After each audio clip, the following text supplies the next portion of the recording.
नमस्कार विद्यार्थी मित्रांनो, स्कॉलरशिप आणि बरंच काही या आपल्या यूट्यूब चॅनलमध्ये तुम्हा सर्वांचं पुन्हा एकदा मनापासून स्वागत. आपण इयत्ता चौथीसाठी स्कॉलरशिप परीक्षेच्या दृष्टीने महत्त्वाच्या टॉपिकवर व्हिडिओ बनवत आहोत. याच्या अगोदर क्षेत्रफळ, परिमिती यावर आधारित व्हिडिओ आपण बनवलेले आहेत. तर आज आपण चौथीसाठी नाणी आणि नोटांवर कशा प्रकारचे प्रश्न तुम्हाला येऊ शकतात हे पाहणार आहोत. तर पहा, नाणी आणि नोटांमध्ये आता बेसिक तर मंथनचे परीक्षा देणाऱ्या विद्यार्थ्यांना माहितीच आहे किंवा तुमच्या वर्गामध्ये तुमचे शिक्षक सराव घेतच असतील. तर नाणी आणि नोटामध्ये काही बेसिक गोष्टी आहेत की ज्या तुम्हाला लक्षात ठेवायच्या. तर त्या काय, तर आपल्याला माहिती आहे 1 रुपया म्हणजे काय 100 पैसे, मग पाव रुपया म्हणजे काय 0.25, अर्धा रुपया म्हणजे 0.50, पाऊंड रुपये म्हणजे 0.75, रुपये म्हणजे पैसे असता आहे 0.75 रुपये म्हणजेच याचा अर्थ होतो पाऊंड रुपया, आणि सव्वा रुपया म्हणजे 1.25, दीड म्हणजे काय असणार 1.50. तर हे तुम्हाला लक्षात कशाला ठेवायचे, गणितामध्ये जेव्हा तुम्हाला वेगवेगळ्या प्रकारे प्रश्न विचारले जातात तेव्हा याचा तुम्हाला तिथे उपयोग होणार आहे. चला तर मग आपण याच्यावरची काही उदाहरणे पाहूयात. जसं एक उदाहरण पहा, संतोषने दुकानातून प्रत्येकी 24.50 म्हणजे 24.5 रुपये दराने 5 किलो साखर व प्रत्येकी 18.25 म्हणजे 18.25 रुपये किलो दराने 4 किलो तांदूळ घेतले तर दुकानदाराला किती रुपये द्यावे लागतील. आता गणित अगदी सोपं आहे. फक्त तुम्हाला काय करायचे, या दोन्हींची गुणाकार करून किंमत काढायची आणि त्याची बेरीज करायची आहे. म्हणजे पहा, 24.50 साखरेचा दर आहे, मग 24.50 करा, किती घेतली साखर 5 किलो घेतली म्हणून गुणिले 5 करा. आता हा जो पॉइंट आहे ना 50 पैसे दिलेला, तो आपण सध्या तसंच ठेवायचा. सुरुवातीला गुणाकार करून घेऊया. पहा, 5 शून्य शून्य, कोणत्याही संख्येला शून्याने गुणलं तर गुणाकार शून्य येतो. 5 5 25 5, हातचे आले 2, 4 पंचे 20, 21 22 2, हातचे आले 2, 5 दुने 10 आणि 2 12. आता पहा, किती घरं सोडून पॉइंट आहे, दशांश चिन्ह आहे 1 2, मग 2 घरं सोडून दशांश चिन्ह द्या 1 2, म्हणजे किती आलं आपलं 122.50 धरा किंवा 5 धरा. यानंतर आपण तांदळाची किंमत किती होतीये ते काढूया. पहा, 18.25 म्हणजे 18.25 रुपये दर आहे आणि किती घेतले 4 किलो. आता मगाशी केलं तसंच करायचं, इथे पॉईंटचा विचार करायचा नाही, सुरुवातीला गुणाकार करून घ्या. 4 पंचे 20 0, हातचे आले 2, 4 दुने 8, 9 10 0, हातचा आला 1, 4 8 चोक 32 आणि 1 33 3, हातचा आला 3, 4 1 4 आणि 3 7, म्हणजे किती झाले, आणि 1 2 2 घरं सोडवून दशांश स्थळ द्या किंवा पॉईंट द्या, किती झाले 73 रुपये. आता तुम्हाला यांची फक्त बेरीज करायची. पहा, 122.50 अधिक, आता पॉईंट खाली पॉईंट मांडायचा आहे बेरीज करताना, बरोबर. इकडे पहा 73, इकडे लिहा आणि या बाजूला 0, आणि आता फक्त बेरीज करा. पॉईंट आहे असाच द्या.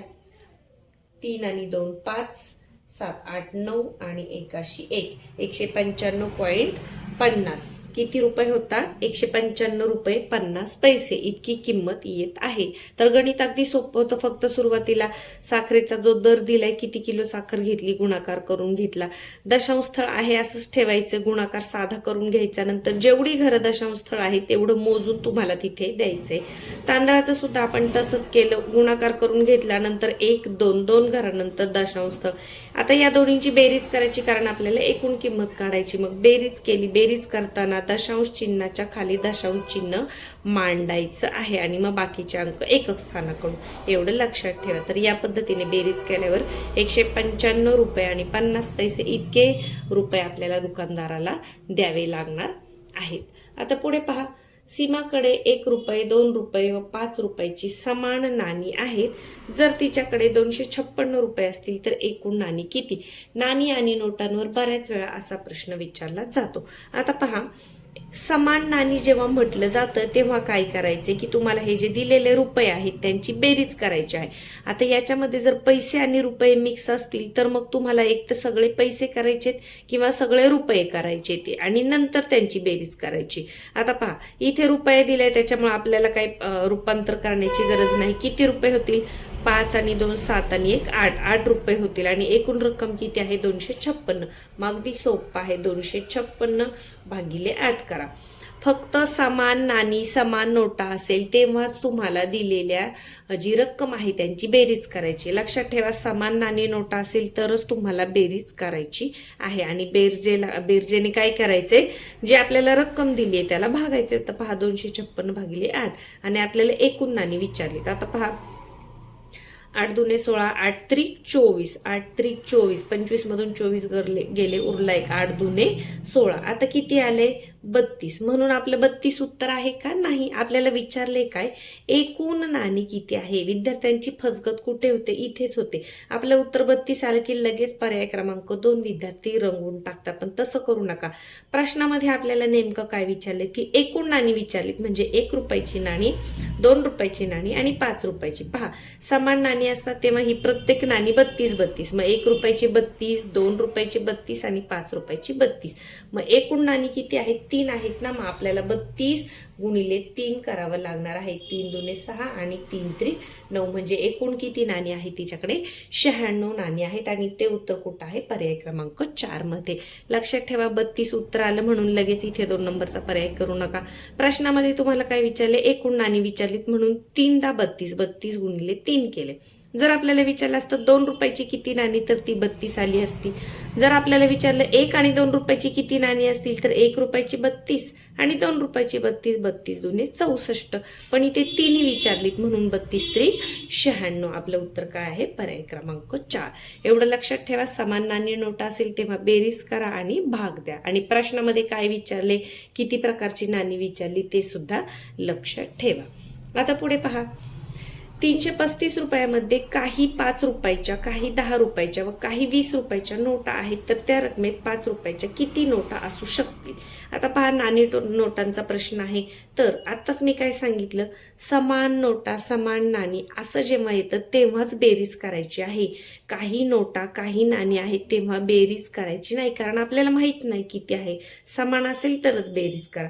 आता या प्रश्नाला आपल्याला काय करावं लागेल, तर आपल्याला पर्यायावरून जायला लागेल. 5 रुपयाच्या किती नोटा असू शकतील. आता पहा 8 नोटा जर आपण घेतल्या तर 8 म्हणजे किती होतात, 40 होतात. मग 335 वजा 40 जर केलं तर पहा 33 मधून 4 गेले, उरले 29. आता 295 रुपये आपण 20 आणि 10 रुपयांच्या नोटांमध्ये करू शकतो का नाही. म्हणजे एकक स्थानी आपल्याला विषम अंक किंवा 5 यायला नको आहे. आता पहा जर 5, दुसरा पर्याय बघूया. जर 5 रुपयाच्या 10 नोटा घेतल्या तर 10 5 50, म्हणजे इथे सुद्धा काय होतंय, एकक स्थानी परत 5 येईल, म्हणजे हे पण येणार नाही. 6 घेतले तर 6 पंचे 30, इथं सुद्धा एकक स्थानी 5 येईल, म्हणजे हे पण येणार नाही. इथे मात्र पहा 9 नोटा जर घेतल्या तर 9 5 45. मग 335 मधून 45 आपण वजा केलं तर एकक स्थानी आपल्याला 0 मिळाले. पुढची क्रिया करत बसण्याची गरज नाही. इथे लक्षात फक्त ठेवायचं की एकक स्थानी 0 आला पाहिजे, तरच मग उरलेली जी रक्कम आहे ती आपण 20 आणि 10 रुपयाच्या नोटांमध्ये विभागू शकू. इथं पूर्ण गणित सोडवत बसलं नाही तरी चालेल, फक्त एकक स्थानच्या अंकावरून तुम्ही याचं उत्तर काढू शकता.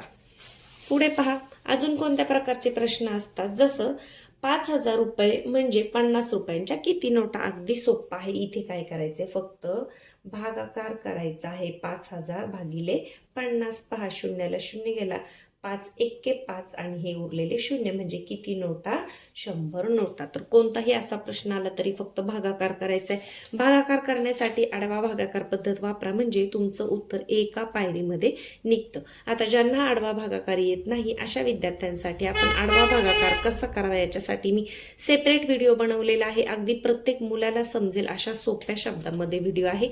चॅनलवर जाऊन तुम्ही नक्कीच तो पाहू शकता.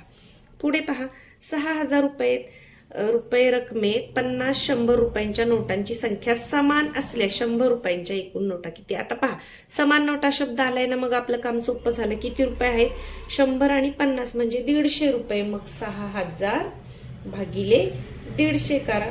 पहा शून्याला 0 गेला, 15 1 15 15 30 15 30 45 15 चोक 60 आणि हा एक 0. किती नोटा असतील 100 रुपयाच्या 40 नोटा आणि एकूण किती नोटा असं जर आलं असतं तर 100 रुपयाच्या 40 आणि 50 रुपयांच्या 40 अशा 80 नोटा झाल्या असत्या. पण आपल्याला विचारले का की 100 रुपयांच्या एकूण किती नोटा, मग 100 रुपयांच्या नोटा किती 40. म्हणून प्रश्न नीट वाचायचे. बऱ्याच वेळा उत्तर बरोबर काढून सुद्धा प्रश्न नीट न वाचल्यामुळे सुद्धा विद्यार्थ्यांचे मार्क्स कमी होतात. पुढे पहा शेवटचं उदाहरण. 5 रुपयांची 30 नाणी देऊन त्या रकमेत 1 रुपये व 50 पैशांची तेवढ्याच रकमेची समान नाणी घ्यायची आहेत. समान नाणी म्हणजे इथे आपल्याला काय करावं लागणार आहे, बेरीज करावी लागणार आहे. तर सुरुवातीला 5 रुपयांची 30 नाणी म्हणजे किती, 30 गुणिले 5 करा, शून्य देऊन टाका, 3 15 म्हणजे किती रुपये, 150 रुपये. मग 150 रुपये आपल्याला काय करायचे, 1 रुपये आणि 50 पैसे. मग आपण हे 1.50 1.5 रुपये असं सुद्धा लिहू शकतो. मी सुरुवातीला सांगितलं होतं हे जे आपण समजून घेतलं ना, सव्वा रुपया, पाऊण रुपया, याचा उपयोग तुम्हाला अशा उदाहरणांमध्ये होणार आहे. आता इथे 100 आणि 150 पैसे करत बसायची काहीही गरज नाही. तुम्ही 1.5 रुपयाने या पद्धतीने भाग देऊ शकता. तर पहा, खालचा पॉइंट घालवण्यासाठी आपण खालचा पॉइंट काढून जेवढे घर पॉइंट आहे तेवढे शून्य वरती देऊ शकतो. तर पहा 150 आणि हे 2 शून्य देऊन टाका, खाली 150 आहे असंच लिहा. आता ही सोपी पद्धत आहे, प्रत्येक मुलाला ही माहीत असेलच असं नाही, पण या पद्धतीने तुम्ही करू शकता. वरचा पॉइंट काढायचा असेल तर खाली 2 शून्य द्यायचे, पॉइंट काढून टाकायचा. खालचं जर दशांश चिन्ह काढायचं असेल तर वरती तेवढे घर तेवढे शून्य द्या आणि दशांश स्थळ काढून टाका. आता पहा 1 2 घरं सोडून दशांश स्थळ आहे ना, याला इंग्रजीत आपण पॉइंट म्हणतो.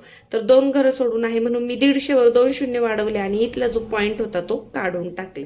आता आपला भागाकार एकदम सोपा झालाय. पहा, शून्याला शून्य गेले, 15 1 के 15 आणि हे 2 शून्य उरलेले देऊन टाकले. म्हणजे एकूण किती नाणी, पहा 100 नाणी झाली. पण ती कशाची झाली, 1 रुपयाची 100 आणि 50 पैशांची 100. आपल्याला प्रश्न काय विचारलाय, प्रश्नाकडे लक्ष द्या.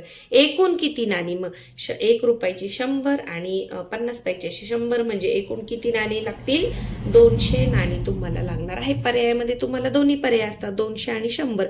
बऱ्याच वेळा इथं उत्तर 100 आलं की विद्यार्थी लगेच तिसऱ्या पर्यायाकडे वळतात, पण तसं न करता प्रश्न काय विचारले, एकूण नाणी. मग नाणी किती आहेत, 1 रुपया आणि 50 पैसे. 2 प्रकारची नाणी आहेत म्हणून 100 आणि 100 किती, 200. तर पर्याय क्रमांक 2 हे असणार आहे तुमचं उत्तर. तर नाणी नोटांवर काही निवडक कशा प्रकारची उदाहरणं तुम्हाला येऊ शकतात हे आपण पाहिलं आहे.